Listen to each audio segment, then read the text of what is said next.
This is from the Daily Beast. If Biden and the Democrats still have to answer for defund the police and CRT, the GOP should answer for the racist, violent theory that they've pushed. Republicans and the conservative media ecosystem have to answer for the blood on their hands. Either through innuendo or direct statements, they continue to promote the white supremacist great replacement theory, which has yet again radicalized a terrorist to commit violence against people of color, and they should be held accountable for their role in it.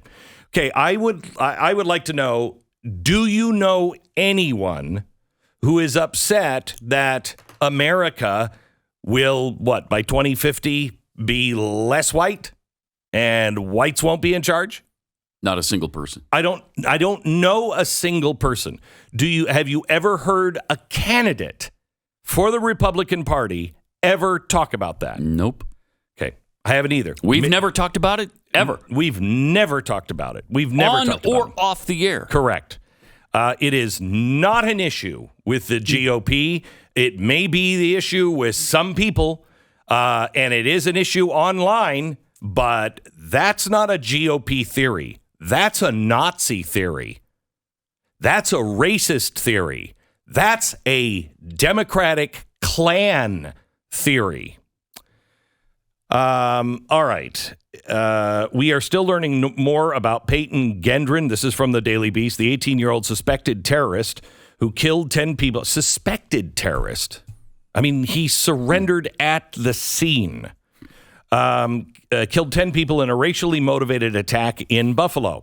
However, it is clear from his alleged manifesto that the great replacement theory, which is now a mainstream GOP talking point. What? No.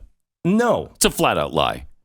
A complete lie. A talking point? Never. I've never heard it. Continues to radicalize men to commit violence. Yet some Republican leaders and conservative pundits continue to promote this hate for the sake of votes, profit, and ratings. Never mentioned. I don't know anyone in my industry that believes it and is promoting it. By the way, for those who are like, you talk about the borders. That's not replacement theory. That's chaos. That's what that is. Enough is enough until Republican leaders and conservative media stars, I think they're talking about you, Pat, could be talking about Stu, but I don't want to bring him up because of that horrible, horrendous scar that, anyway, unless the conservative media stars explicitly renounce this white supremacist conspiracy theory, condemn it, and disassociate from its peddlers. If they don't, it's fair to conclude they are entirely complicit with the message. Stu, Pat, do you renounce this white supremacist conspiracy? Yes. Do you condemn it? Yes. Will you disassociate from all of its peddlers? Completely, except that I never associated with them to begin with. I know, and I don't know who they are. I mean, if you can point them out, let me know. I don't know who they are. Journalists and reporters must repeatedly hound Republican officials with follow-up questions. Recall Democrats and President Joe Biden are still asked about defunding the police, even though it's not a mainstream DNC position. What? That is literally was a talking point. It was literally, people ran on that platform. Until it became unpopular. Now, all of a sudden, it's like, what? We didn't say that. Who said that? I mean, this is crazy. Or about critical race theory panic, even though it was revealed to be a bad faith Trojan horse created by right-wing activists to incite racial panic and anxiety. Oh, my gosh. Oh, my gosh. This is crazy. Crazy. Okay, so let's now go into the facts. First of all, replacement theory is not a mainstream Republican theory. It is a racist theory. If you are afraid of another race taking over by 2050, you might want to discuss that with some people. And I don't mean people that think like you. Maybe you should call us and discuss it with us, because you're wrong. What matters is the country being taken over by people who don't understand the Constitution and the way America was set up. That's the problem. Okay, last spring, as the end of the academic year approached at Susquehanna Valley High School outside of Binghamton, New York, students were asked for a school project about their plans after graduation. The guy who was shooting the supermarket up over the weekend said he wanted to commit a murder-suicide. He claimed to be joking, but the state police were summoned to investigate. They took him into custody under state mental health law. He had a psychiatric evaluation in the hospital, but was released within a couple of days. 2 weeks later, he graduated, fell off investigators' radar.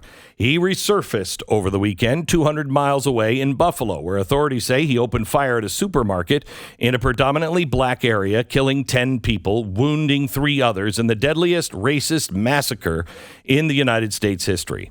You know, the one thing that I guess you could say is that social media is not paying attention and tracking everybody, nor is the FBI.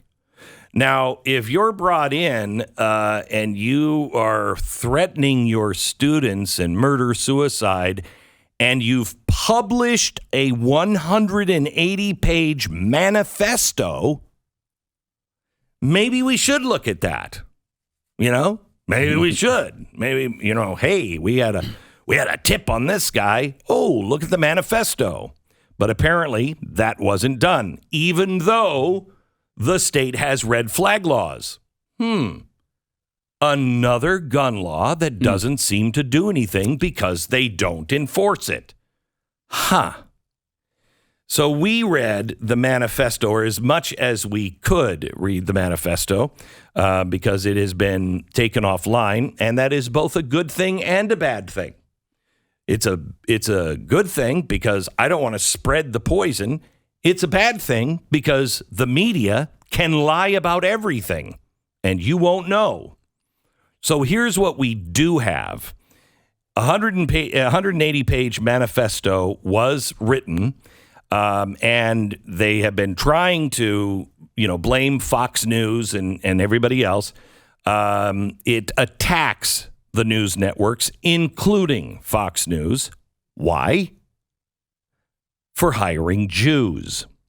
Now, Pat, I know that's a Republican talking point.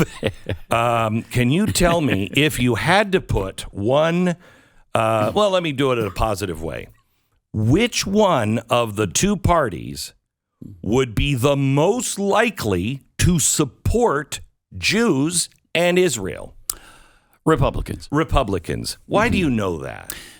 Because it is the Republicans who stand by Israel every single time. It's the Republican. It was a Republican president who moved the American embassy from Tel Aviv to Jerusalem. Well, that was just a dog whistle. Is that what that was? Yeah, that was just a dog whistle. Others have tried to link the shooter to right-wing politics, right-wing extremism. But here's what the manifesto says, quote, "When I was 12, I was deep into communist ideology." Talk to anyone. That sounds really Republican, doesn't it? Well, it's a talking point. Yeah.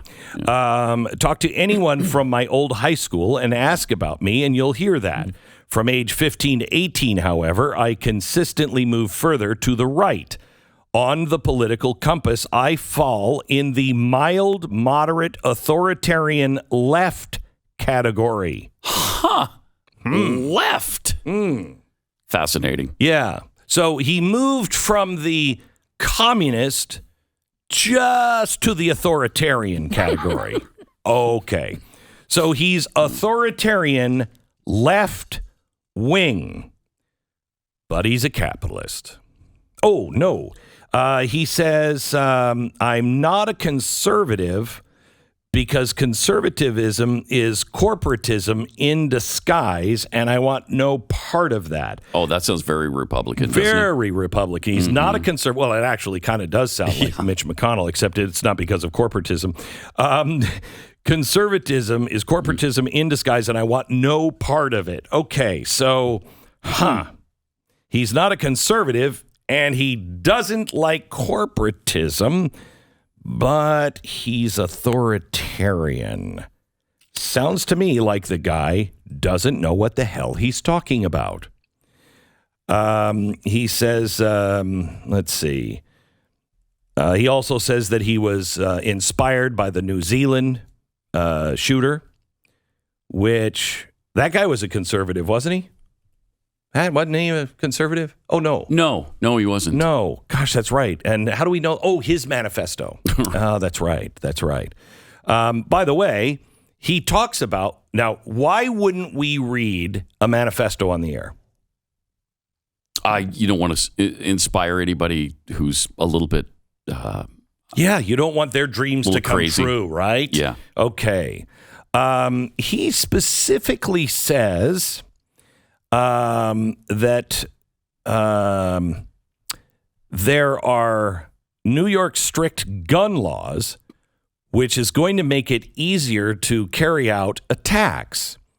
New Yorkers are limited to 10-round magazines, and the crazy gunman says that means that others don't have enough bullets to, if they're armed citizens, to actually fight back.